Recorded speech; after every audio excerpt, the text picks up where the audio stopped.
Good day, ladies and gentlemen, friends, families, fellow patients, students in the medical business, people interested in obesity in general. Uh, this is Dr. Fabio Font. I'm a family physician that specializes in obesity medicine. I have particular interest in obesity medicine, at least for the past 6 months. I've been studying a lot into it. I've been reading a lot into it, and I am due for my board examination in early March. So part of the topics that I talk about with my friends, I mean, I've gone full on board into this. I'm making my own practice. I'm looking to buy a place to start up my weight loss center. I'm working a lot on this, on the weight loss. And one of the topics that comes up when you start reading in obesity is metabolically healthy with obesity. This is uh, kind of a misnomer, and I'm gonna speak in this video. I've already made a video on YouTube regarding being metabolically healthy with obesity, and we all know that obesity now has become a rather out of control problem in our society. And it's getting even worse. Statistics and trends in North America have shown that, and it's pretty much all over the world, that obesity is not only a problem, but it's something that is unsustainable from the financial standpoint in terms of health costs, and that really it's not being addressed properly. Certainly, physicians do not have sufficient training. It's not being recognized, and there is a lot of social stigma. So all of that put together makes it so that we don't really recognize the problem. So part of the issue into that is a condition that we call metabolically healthy with obesity. So in the last video that I did, it's about a half an hour video that it's already available on YouTube that you can watch on my channel. I discussed the subject of being metabolically healthy with obesity. Now, first, let's define obesity, what it is. According to the general definition of obesity, obesity is having a BMI above 30. A BMI above 30 is basically the mass, your body weight distributed over your height. And if you weigh too much for your height, for the height that you have, then basically you're considered to be obese, and that number, the cut number, would be 30. If you are an endocrinologist, the American Association of Clinical Endocrinologists and the American College of Endocrinology, they're a little bit more conservative. They have a lower barometer. Basically, they have a higher scrutiny. They have a far more sensitive tool. They're saying, well, actually, let's not do this a weight issue. Let's go and be more of a clinic. Let's be more clinicians. Let's use the tools that we have. If somebody's diabetic, if you have heart disease, you already have metabolic issues. So technically, let's consider you, if you have a BMI above 25, let's consider you to be obese, and let's start considering you as such. And so they have a different definition of obesity, and they start basically, I believe they would start treating you as such from the get-go, because you have a higher risk for many other problems. So the idea of this video is in relation to a term that we in a point of view, and I will have to create later a slide and a graphic, an infographic regarding what being metabolically healthy with obesity and what it means to a person. There are two main problems in basically 3 points wherein a person gets cheated by overall. First of all, folks, sometimes you may have a cancer and you don't know, right? So you don't know you have a cancer, you feel okay, you go about your life, and then one day, sure enough, you feel so sick, you go to the hospital, and then everything goes downhill from there, and then you don't have much to live left. So the point between you feeling sick and you dying is considered to go from healthy to not healthy. That's not logical. Really, you are not healthy even before you don't feel healthy. So when we tell people you are metabolically healthy, with obesity, it's somewhat of a misnomer.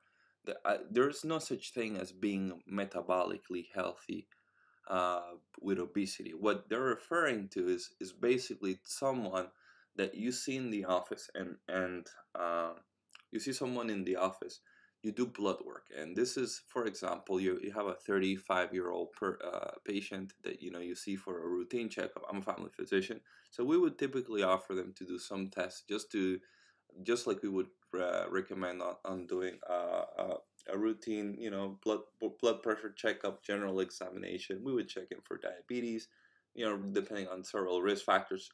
Sure enough, today, with the huge problem that we have in terms of of uh, increased body weight, or obesity, and being overweight, then you may want to be checking a few things like thyroid function, depending if they have high blood pressure, hemoglobin A1C, high cholesterol. You'll do a few blood work in a single blood draw. So as you check all this, everything turns out to be okay. And now the person has a 32 of BMI. So what do you do next? Do you go on to the subject of addressing that this patient is metabolically healthy with obesity, or you just tell them, well, everything is good? Do you even then talk about the subject of the excessive weight? The truth of the matter is that the average physician, in my opinion, I would tell you that the average physician doesn't do anything past this point, because one, they don't have sufficient training, because it's a stigma, talking to somebody that has a 31 of BMI, now it's time to start talking about preventing the future problems that are gonna come, because most likely you will gain weight in the future, is huge. It's like opening a can of worms that you may not necessarily want to do, but that you sincerely should do, because this patient now is in a different category of patients that is considered metabolically healthy with obesity. So now let me go through a few of the statistics which should incite you as a physician to consider this. These patients, in a 10-year study done by Hansen in 2017, showed that they're metabolically healthy, but the men have three times more likely to have ischemic heart disease in a 10-year study. Women have 1.8 times more likely to get it. As far as non-alcoholic fatty liver disease, men who are actually the HR ratio for overweight is 2.1 times, and for obese they're 3.6 times more likely to develop this. And by the way, this is now becoming the most common reason for people to develop liver cirrhosis and require liver transplant.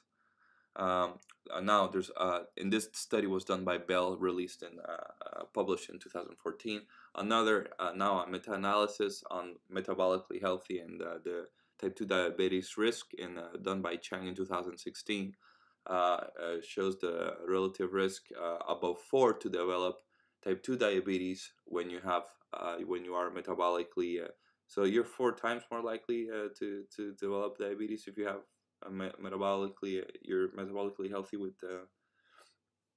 with obesity. And then another study, by the way, that one was done by Lin in 2017, and then another one by Hinohu in 2013, which shows that they have an increased risk in chronic kidney disease by 65%.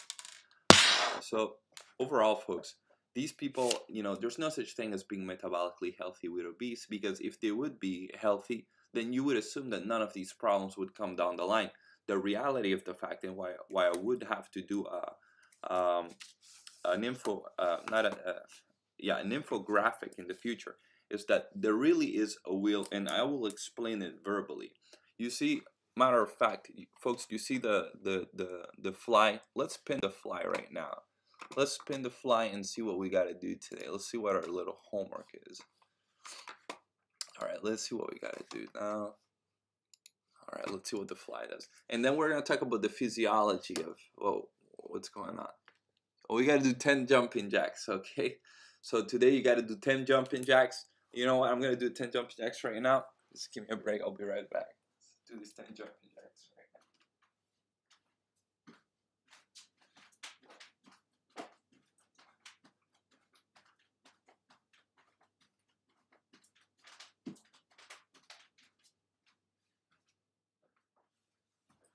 Alright folks, if it wasn't for YouTube, I wouldn't be doing any exercise. So that's it, and for this channel. So I'm not much of an exercise person anyways. So but okay. So you see, just look, and since we don't have an infographic, look at uh, you know, the uh, the the spin that we have here, the spinning wheel, and consider this to be a cycle. Okay, now the cycle is really like a clock, but the clock doesn't end at 12. At 12 is like death, so you actually go in a single direction, and it's like a human being. You're born, you age, get older, and eventually you die. It's just how nature is.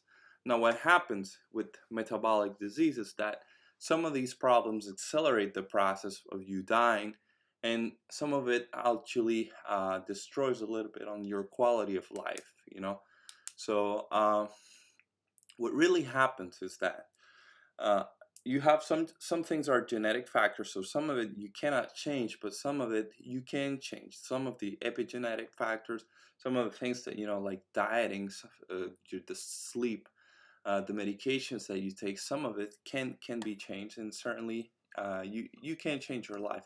You should never err on the side of answering anything with "it's my genes, it's in my genes." This is like the worst answer you could give anyone, or even your patient.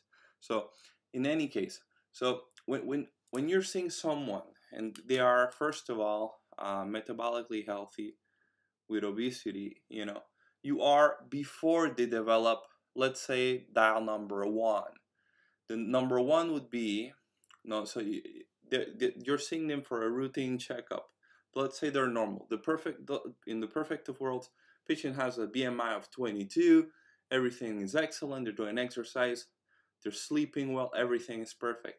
Then dial number one, the patient is not sleeping well, but everything else is fine. They have good family support, they're eating well, they're going to school, they're working. Dial number two, they're no longer sleeping well, they're doing everything fine. They're not sleeping well, they're not eating well, then they're probably smoking. In dial number three. Dial number four, something else is going wrong. So you see, as these things progress, eventually, they start missing on sleep, they start stressing too much, they start working more, they start doing this. It goes on for years. Eventually, you pick them up on a routine exam, and something else is going on. So now they start drinking pop for years on end, or they're drinking a lot of juice, or something goes wrong. But anyways, the bottom line is you're seeing a patient that fits into the category of being metabolically healthy with obese. You do blood work, and everything is negative. They don't even have blood pressure. Let's say that's the most basic metabolically healthy with obese patient. They don't even have minimal disease. So what do you then do to these patients? You have to know the statistics of being metabolically healthy with obese. They're taking time bombs because they have metabolic issues that really, these things are like red flags. If you don't know about it, then, and if you treat them on the basis of what you know of diabetes, well, yeah, they don't have diabetes. Well, yes, they don't have a heart attack. Should you put them on an aspirin? No. Should you put them on a beta blocker? No. Do you have anything to do on the basis of diabetes? No. Should you do anything on the basis of prevention of kidney disease? No, not really. There's nothing to do there. But you have to work on the basis of the obesity, because that is a huge problem. Obesity is basically linked to 238 different diseases, and a lot of which are cancer. Insulin relates to pretty much every cell in the human body and accelerates aging, atherosclerosis, and everything. You cannot know which blood vessel is going to clot in the end. Anyways, make a long story short. So you go from, so this patient that's metabolically healthy, let's say you do nothing there. He goes on with his life. Lifestyle doesn't change. This is what you will see in the lifestyle cycle of a patient. So he goes home. Then you see him 2 to 3 years later. Now he has pre-diabetes. He did not change his lifestyle. He's as sedentary, watches TV, likes to do his regular things. Likes to eat a lot of meat. Folks, we all like these things, but you have to whatever. We're not being judgmental about the lifestyle. We're just trying to mention all the things that could potentially work against him, to bring him to, so that you can recognize the patient, and you can give him tools so that he can work with his life, so that he can enjoy his life, and then he can find solutions to the problem so he can actually enjoy what he likes as long as he possibly can in the best of ways, so that he can make his life a good and long process, not a painful one, and certainly a very expensive one. That's what you want to avoid down the line for that person. So the individual is basically, now he starts heading into the metabolic compartment. So we didn't do anything when they were metabolically healthy with obese. If they don't reverse back, and that's why you have to address these patients and actually do something about it, is because they're actually, it's like the first ball in the avalanche. If you don't do nothing at that stage, well then sure enough you shouldn't be further down on the mountain. It's not where you want to be. So now they start showing up with you with pre-diabetes, a little bit of cholesterol issue, pre-hypertension. Even at this time, you don't do anything about it. They don't like medications. Doc, I want to try out this thing. Um, um, Anyways, it doesn't get done. Then they develop the actual diseases. The diabetes starts, happening. Now they have diabetes. Now they have high blood pressure. Now they have high cholesterol. So you see, as the years progress, the metabolic conditions, which initially were a little bit of obesity, now it became, but you were healthy. It became obesity with metabolic issues. So obesity, you were fine first. Then you became overweight. Then you became obese.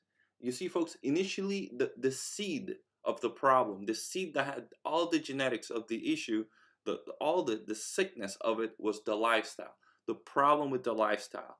What was the problem initially? It was that initial problem. So that came in. Then you became overweight. Then you became obese. Then you were found.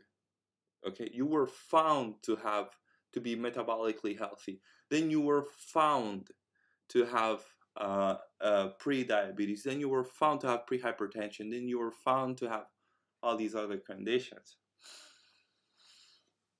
So the patient then, has high blood pressure. That high blood pressure gets treated. It gets treated by a physician. Sometimes you do pretty good, things. Sometimes some patients, unfortunately, they don't have access to physicians. They just don't have access to medications. They don't. Some people don't like to take medications, or some people smoke. They have, or some people have genetics that predispose them to have pretty bad heart disease, for example, or just to have very severe diabetes and another set of different conditions. So a combination of many things, diet and all these things together, then the problems in of itself, metabolic syndrome has to become probably the most talked of subject in medical school, in my opinion, because it's like the channel inside the tree that feeds all these problems that later. Why do you have to learn so much about diabetic neuropathy? I mean, why do you have to learn so much about retinopathy and all these other conditions which are offsets, when you should just learn how to treat, as you should first learn how to sit with a patient, get us and basically control yourself in order to provide as good a service as possible to the patient. And by that, I don't mean like you're sitting at McDonald's, give them a service. Is actually be a human being and provide a human being service to the patient. And that means, it actually means, this is something that I don't think folks can actually do without having a little bit of peace of mind. And it actually means doing that for yourself to a very high degree initially, and I think you will then do it just naturally for others. And I think folks need to look inside and actually find some peace in your own hearts. And I don't think physicians should be rushed in their practice of medicine. In fact, I've found that it's very hard to bring quality health to patients, and it just makes for just crappy healthcare. But it is what it is. Anyways, going back to the subject. So now the patient has going into the same physiology, you know, into the wheel of the metabolic patients. Here you can see a little bit better. So it continues. Now the patient has what do they have? So following here on the, as you can see in the, following the, so the patient is about here. Now they have diabetes. Sure enough, the years pass, 5-10 years, boom, first heart attack. Okay, so we didn't reverse we didn't treat, or we treated everything, but we didn't change the lifestyle. The patient is still drinking juice, they're still drinking alcohol, they're still smoking, unfortunately. They still have diabetes, when probably, you know, best things that would have worked, but they don't want to do the best thing. So unfortunately, they had their first heart attack. Okay, it's not too bad. It's not over yet. We have ACE inhibitors. We have aspirin. They put in, the heart physician put in a stent. 2 years passed. They had a little mini stroke during AFib. So you see, we can still give him medication. We put him on Xarelto. So folks, it's like a step, and then, but it just goes really into the same direction. The basis of all this is initially the same thing. You only have one body and you really can't escape it. So we kind of have to take care of the body, and the taking care of the body actually means taking care of your priorities. This is the basis of all behavioral medicine, of all basically mental health, is taking care of your priorities. And your priorities has to be first and foremost you, and first and foremost you means actually doing a little bit of a cleanup. This is something that I have to often tell my patients. And let me tell you an example. I had a patient today that came, and gentleman had been working quite a lot. He spent during a few months of or the year before, he worked as much as 180 hours of extra hours of, actually 180 hours of extra of overtime in over a 2-month period. So I mean, he did a burnout, and I told him, listen, dude, man, that's basically like slaves. Slaves used to do that. By the way, that guy wasn't black. The guy was a redhead. And I was like, man, you got worked out like a slave. And first of all, it should have been illegal. Whoever hired you, I mean, by far doesn't have any notion of the type of stress they put your body through, and you shouldn't have accepted that in the first place. So in terms of priority, the guy went through hell. By the time he saw me, he had gone through some improvement, but in my opinion, folks, in this society, North America, you can get worked out. There are no limitations as to how much you can go worked out. You can have 2 to 3 jobs, work 16 hours a day. You can work 21 hours a day. And society will not put a limitation as to that. That is not being healthy. That is not a healthy decision, because there is no balance to it. And the body needs balance. The mind needs balance. And certainly you need balance for happiness, and you need balance. You need balance for several reasons. You need balance to actually find yourself, and you need balance to be able to enjoy the things in life. Unfortunately, a lot of this has to be taken at face value, but it's like saying, well, if you're dead, you can't really enjoy what you worked so hard to get. Similarly, if you folks work as hard as that guy, I mean, and the things that happen to you, and this is something that it just happens to a lot of us. It happens to a lot of people. We do burnout. I've done burnout before. Working hard, the harder you work, the less likely it is that what you're working for is worth it. This is my personal opinion. The harder you work for something, the less likely it is that it's actually worth it, because the harder you work for something, the more you're neglecting yourself. And this is where you have to find the path of the middle, which is, the Buddha path, where you have to actually find that You have to be in that thing where you are working so much for. You have to be there. If you're working for someone else, then you will see what life will give you and how life will reward you. And very often, you know, it's like, let's say you do that for someone else. You work your ass off. Okay, you want to be nice. You work your ass off, then you fall sick. Is that person gonna go to your home, take care of you, gonna pay your rent? Are they gonna pay for your psychologist? Are you gonna make sure your family, your children go to school, your children get their diapers changed, your family gets taken care of because you're in a freaking burnout? No, they're gonna tell you to go fuck yourself. That's what they're gonna tell you. So so they're gonna tell you you're fucking stupid. You had to be responsible. That's what they're gonna tell you. And then you're gonna go back and you're gonna say, but I did this for you. And then you're gonna start wondering like you didn't do this for yourself. And so from a medical standpoint, you have to look back. And you have to look back when you're healthy, because your doctor's not doing the right thing for you most of the time from the standpoint of being metabolically healthy with obese. And there's several reasons for that. The average person, the average physician, I personally did not get any training in medical school. It was not mentioned to me one time about being metabolically healthy with obesity.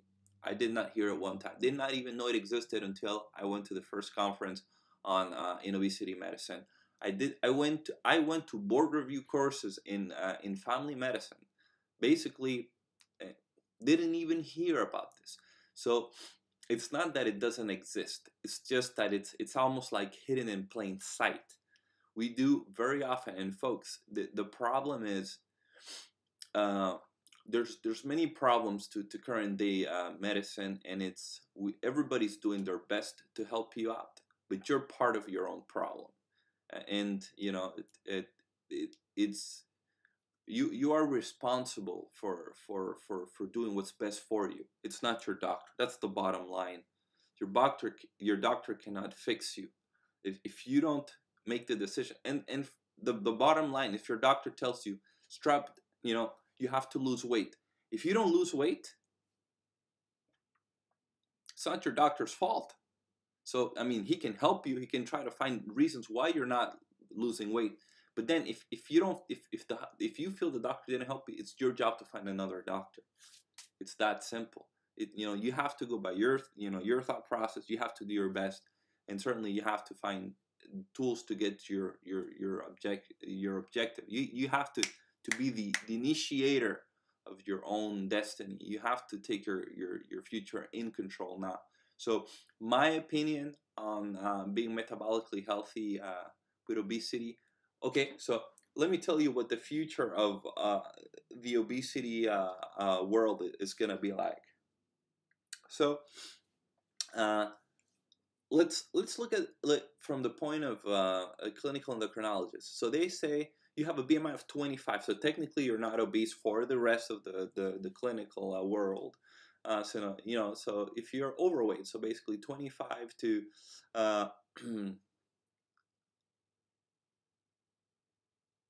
let's say you're 25 and above, and you have clinical problems. They say you're obese, and let's say you have big metabolic issues. Say you have diabetic neuropathy, you had a heart attack or something. They're saying, well, you're obese then. Well, what if you have a normal BMI and you've had a heart attack? Folks, look at it even simpler. Look at this statistic. If you have metabolically healthy with obesity, you have, if you're a man, you have 10, this is with a BMI of 25 or above, you have 3 times more likely to develop heart disease in a 10-year period. What happens when you have a BMI of 24? Does that 3.1 time disappear completely? What I'm trying to say is that in reality, what you will probably hear of in the future, what I'm saying is that this is actually what's happening. I don't have the study to tell you this, but it's obviously what's happening. If you need a study to tell you that the sun's gonna come out tomorrow, then you're stupid and there's no cure for that. But what's happening is that the physiology of your own body is far more complex than what a study will tell you. And it's far more dynamic than that. There is obesity even at what we understand. We use numbers to help ourselves understand conditions and to make treatment parameters and treatment goals and to create algorithms to communicate information and to train doctors.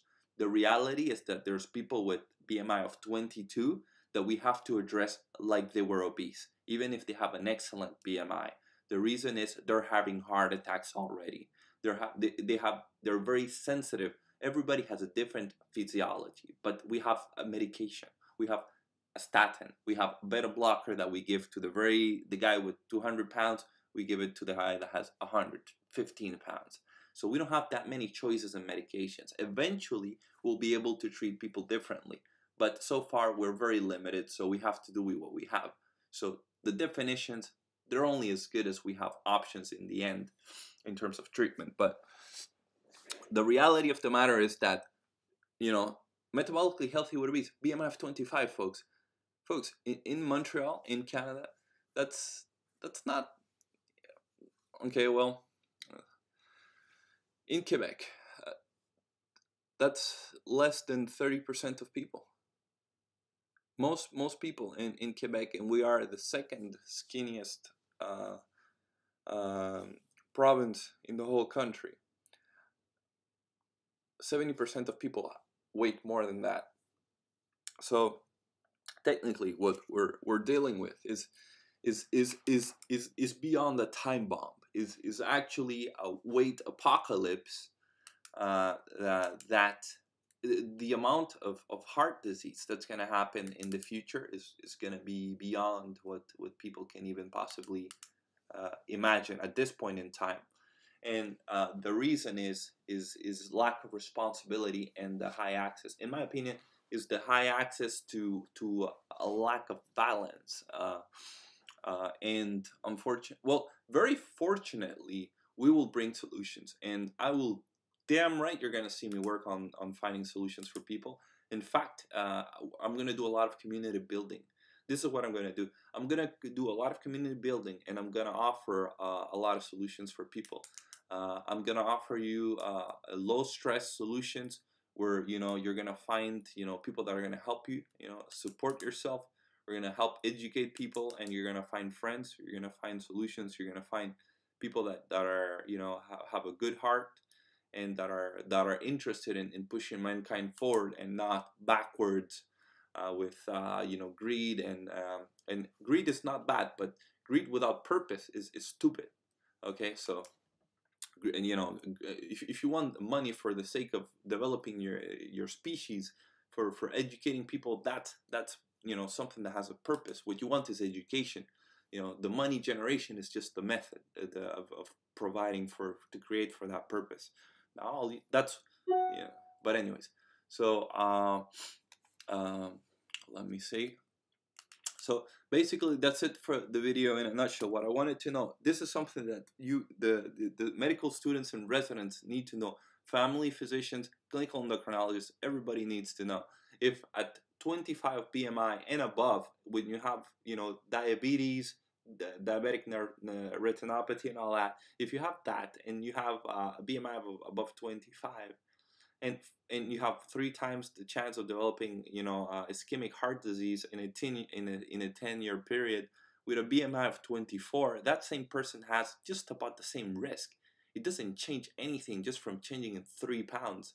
So the reality of the matter is that the obesity term doesn't really change much to what's going on from the metabolic component. So if those patients, you have to be extremely careful that you don't fall into the branding of the name. Oh, he's not obese. Okay, not a problem.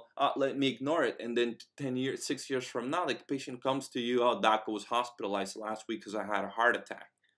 And you were like, oh, yeah, I knew you were diabetic 6 years ago. But you weren't chubby, so I didn't think I should do much. So initially, the deal behind that is you have to go aggressive. They have a risk factor for metabolic syndrome. Boom! That's where you have. It's like what? Bah! You have to. These people are time bombs. Whenever they have one thing, you already know it's like folks, how, how do you call this? It's like seeing one guy that never comes alone. You know, folks, imagine you're this guy sitting on top of a mountain like this, and you're the watcher. You're always watching. You're like this. You never sleep. You're always watching. You're always watching. And suddenly, and you know these, you know, and then you see this guy. You see him. And when this guy shows up, he's never alone. Okay, he's never alone. And when he shows up, he's always shows up with more people. And so when he shows up, it's a red flag. So that red flag sometimes is the diabetes, sometimes it's the sleep apnea, sometimes it's the obesity.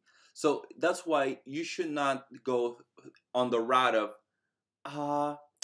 gentlemen, your blood work looks fine, and the guy has a neck circumference like this.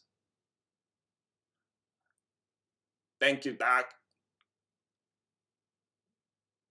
Or a blood pressure that's like, except the blood, besides your blood pressure of 165/95, which we're working on to fix, everything is fine. You know, folks, the human body will adapt to as much as possible. And what's happening is that when you're drawing that blood, you know, the human body is working like ding, ding, ding, ding, ding, ding, ding, ding, ding. They're basically they're trying to fix every possible mess that's going on. The guys folks, the other day I had this patient, my fucking god. I had a patient like 6 months ago. The guy came to me. What was it that he had? I haven't seen the guy in a long time because I actually switched working places. But I think his issue, I don't remember what his problem was, but he was drinking a total of 46 cups of coffee a day. 46 cups, not ounces of coffee, 46 cups of coffee a day. So, you know, I mean, you can't make this stuff up. I mean, bottom line, folks, is you know, man.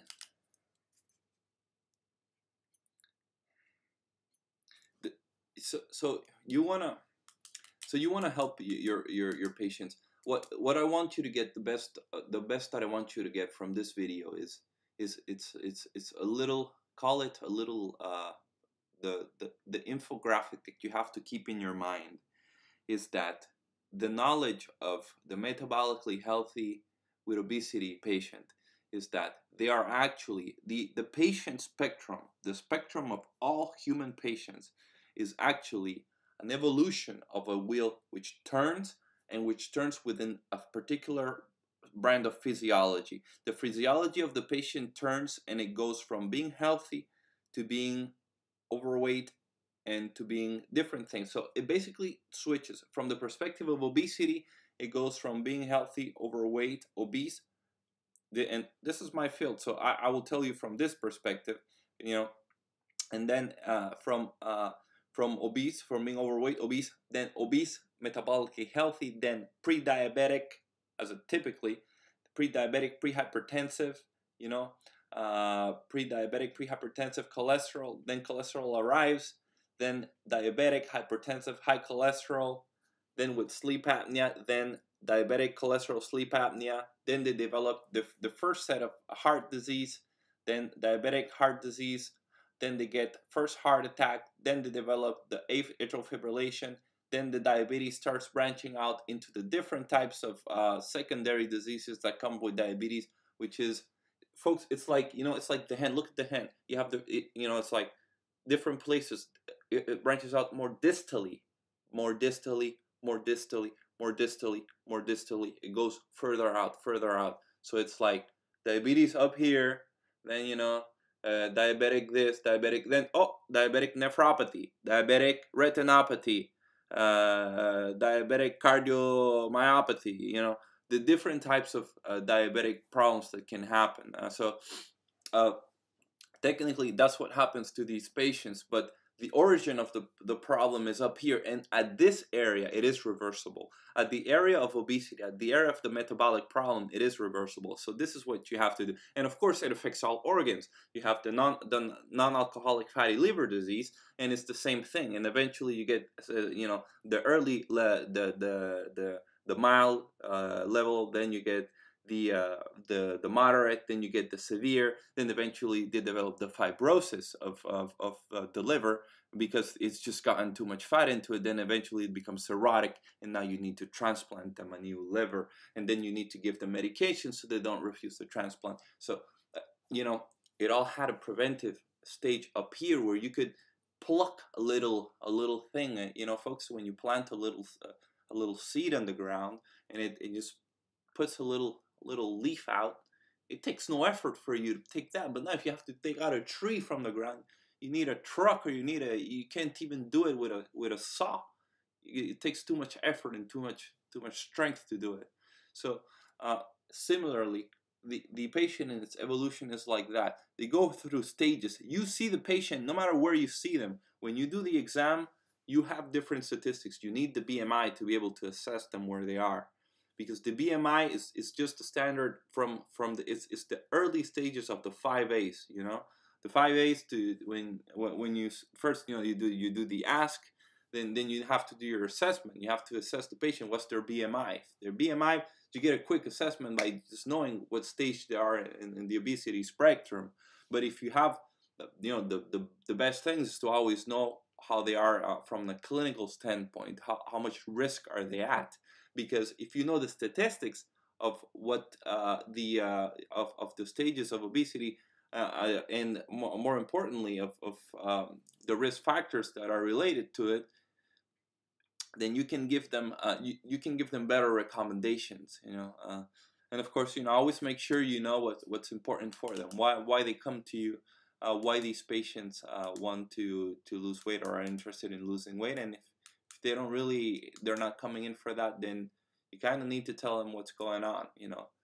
Tell them it's a false sense of reassurance to tell a patient, it's a sense of disservice to tell them that they're healthy when they really have high risk, 60+% risk of developing chronic kidney disease, 4 times more likely to develop diabetes, 3.1 times more likely to develop heart disease. I know most of you probably don't know these statistics, and these are recent studies, most of them 2014, 2017, but the reality of the matter is that this video on YouTube is meant for you people that I know you're not gonna go read freaking 6 studies that you have to look up on your own on the subject of being metabolically healthy with obesity.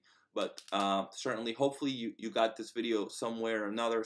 Hopefully somebody shared it to you, somebody posted it for you. But the idea behind it is that it is the patient's responsibility for taking care of themselves. It's your responsibility as a physician or somebody interested in the subject of obesity to inform yourself, to inform the ones you care about. Because the bottom line is you have to care for yourself on a personal level, and then you have to care for others as well on a social level.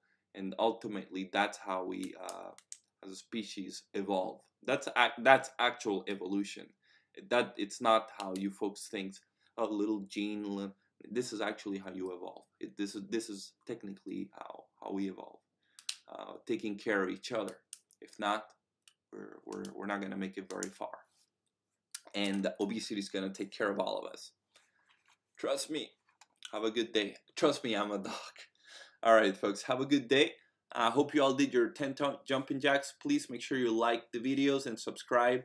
And we'll be putting more videos up. It's 1:30 a.m. right now. I had to make this video. Couldn't sleep. I couldn't sleep because I was studying. And I was like, man, I have to make this video. Phil, I was thinking about a patient I saw today in the obesity clinic, and I was also thinking about another patient, actually about a friend that spoke to me about a fellow worker that has a problem with weight, but all her blood work was good, and she was about 300 pounds. And it's this same problem, folks. They are not gonna be okay in a few years. 300 pounds, all the blood work looks fine.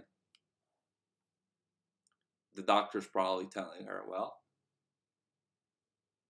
you want to tell them that, you know, it can make for a very bad conversation. You know, some patients can get very, very insulted, and that will nobody wants to have a sad and angry patient in their office. So folks, from a personal standpoint, first, it's your responsibility to look for the physician to help you out. It's your responsibility. If you expect the world to fix you, you're gonna end up in the ground before. I mean, all right, you know, like, wish you all the best. And for those of you that have the wisdom of listening to some of these words, I would say be proactive, okay? Because if not, suffering will be your teacher. And suffering is actually a very convincing teacher. And so don't leave it to suffering to become your teacher. That's my advice.